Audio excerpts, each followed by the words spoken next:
Hey everyone! Today I want to show you something very exciting that a lot of gardeners either know about and use or have never even heard of, and that is the world of vermiculture. So vermiculture involves worms actually consuming raw material, composted and including carbon materials to produce worm castings. So this actually serves as a very efficient fertilizer for your plants. Now, what I want to show you in this video is not really the concept of vermiculture. I'm covering that in a separate video of mine.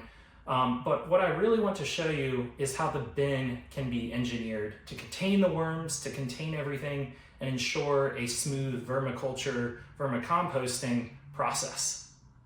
And so today I want to show you just how I've come up with an engineering design to make your bin work for you. So I've actually found a lot of designs that people have put out there do address most of what is needed in a worm bin, but there are just a few caveats that I wanted to cover for mine that I came up with myself.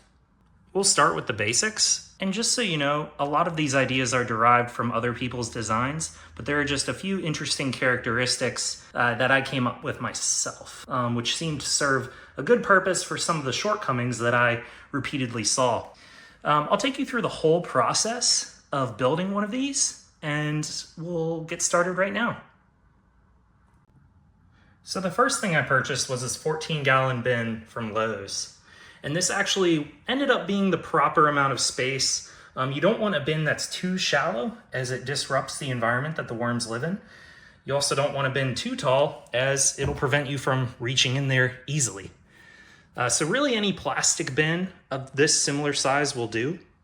I'd recommend a dark color, as that's primarily what the worms appreciate, as they prefer environments that simulate them being underground. It simulates their natural habitat, as well as blocks out sunlight.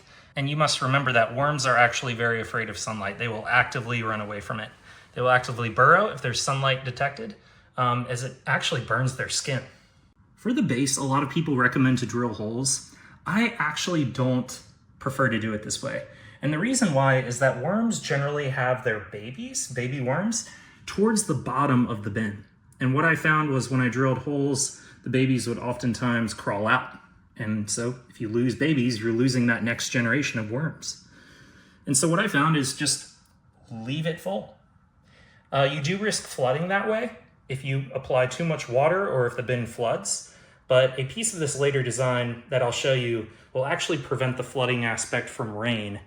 And as long as you water it carefully and check on it, then you really don't have any issues with that. The part that I actually did modify was drilling holes in the sides. So I drilled about 4 holes in each side to allow airflow, to allow circulation of air in the bin. And honestly for this, I just hot glued a piece of wire fabric to the bin. Since it's plastic, it sticks pretty well, and the hot glue actually adheres quite nicely. For the screen, I actually used porch screening, which is a material that you can find in rolls either online or at your local department store. It was pretty easy to just cut with scissors and cut to size, and I would recommend it for multiple pieces of this project. You may have noticed here that there's actually holes on the bottom side of this bin.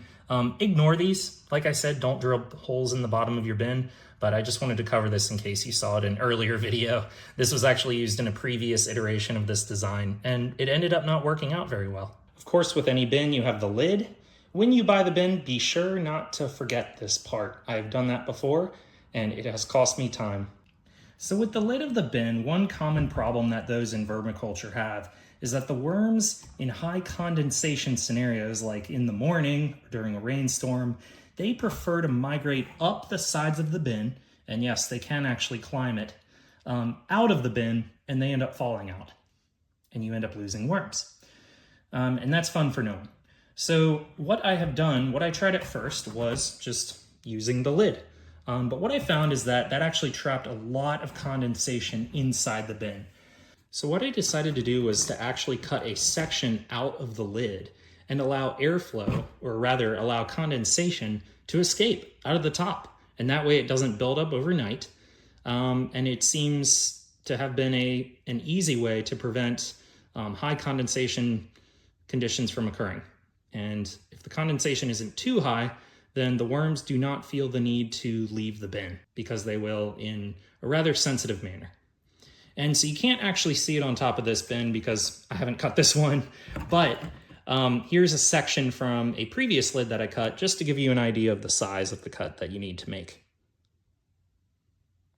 Now you may be wondering, okay, well, if there's a massive hole in the top of the bin, can't rainwater and other critters infiltrate the bin and make conditions horrible?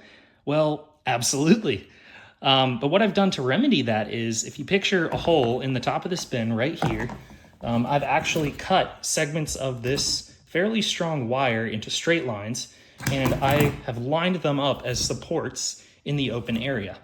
So if you imagine there's a hole here, there are supports, just straight lines of wire, hot glued underneath the top, going across here. Then on top of that, we actually add a mesh fabric to keep out other insects. And just one other thing to note, there's actually a plastic cover over top of the bin to deter rainwater from going into the screen on the bin. And so with that, let's go outside. So this is actually my setup in the end. So as you can see, there's actually a cover over top of the bins that I have out here.